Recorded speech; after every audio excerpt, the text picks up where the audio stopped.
qu'est-ce qui fait que certaines personnes sont aveuglées? C'est ce point-là, ce sont ces différents éléments que nous allons aborder aujourd'hui. Il faut les ôter de ta vie. C'est ce que j'ai appelé Lot. Il faut ôter Lot de ta vie. Tant que Lot est dans ta vie, tu peux arriver à la bonne période et avoir les mauvaises considérations, avoir les mauvais regards, aller vers les mauvaises personnes, rater la personne que Dieu t'envoie. Tu peux, pendant que Dieu va te donner les affaires qui vont te donner maintenant la capacité financière d'accomplir la promesse, tu peux carrément rater cette saison où Dieu te visite pour t'élever financièrement, matériellement. Tu peux totalement la rater à cause de la présence d'une chose en toi ou de deux choses dans ta vie. Mais ce dont je suis en train de te parler aujourd'hui, c'est la présence de ce que j'appelle Lot. Dis avec moi Lot. Alors, pour comprendre qui est Lot, il faut juste regarder la façon dont Lot raisonne. Lorsque Abraham vient, et Abraham dit à Lot, tes bergers et mes bergers ne s'entendent pas. Il est important que nous nous séparions. Lot, il dit, nous sommes frères. Or, Lot est son neveu. Donc Lot ne respecte pas trop l'autorité. Mais Lot, il demande à Lot de choisir. La Bible dit que Lot a regardé et il a vu, donc il y avait deux territoires à choisir.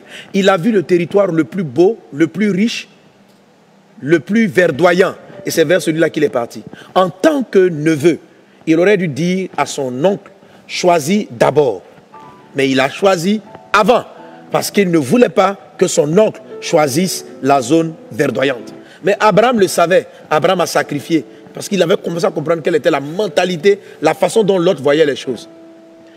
Lot était égoïste. Il pensait à son regard. Lot ne pensait pas au respect aux personnes. Ça, ce sont des caractéristiques pour t'aider à comprendre comment dans ton cœur se comportent les sentiments, la vision, la conception du Lot. C'est cette manière de voir là que tu dois faire disparaître parce qu'elle t'aveugle.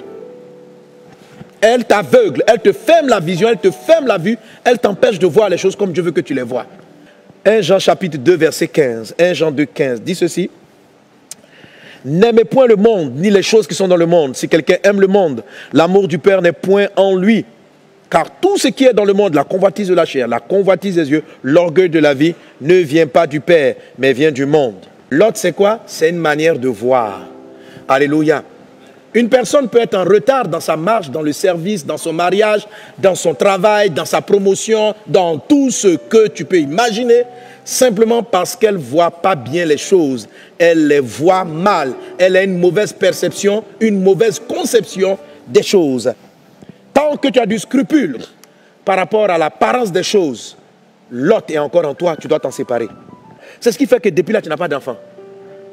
Parce qu'avec cette vision-là, tu vas corrompre l'enfant que Dieu veut te donner.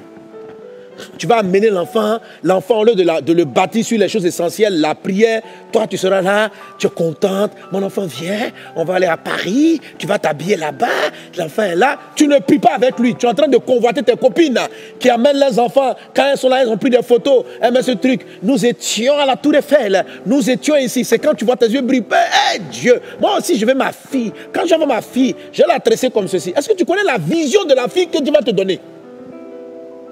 C'est pour ça que tu es stérile. Il ne te donne pas l'enfant parce qu'en fait, il te dit, mais tu l'amènes là. La manière dont tu vas l'élever, et puis moi, mon projet, c'est différent. Tu vas corrompre l'enfant. Est-ce que c'est ton enfant même? Moi, j'ai fait ma chose. J'ai des plans pour chacun. Toi, tu as un autre plan. Je veux un bébé. Je dis, attends, toi et moi, viens, on va checker. L'histoire du bébé là, c'est quoi? Toi, ton bébé là, tu imagines déjà à Dubaï, avec ta petite fille, puis fais une photo. Et vous marchez dans la rue, et puis c'est joli. Oh, Dieu n'a pas de plan.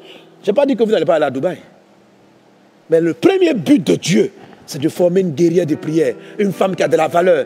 Il va lui donner de l'intellect. Une femme qui va faire changer des choses. Voilà la vision qu'il avait pour l'entrée. Mais toi, tu as une vision loticisée, lotiquée, lotie.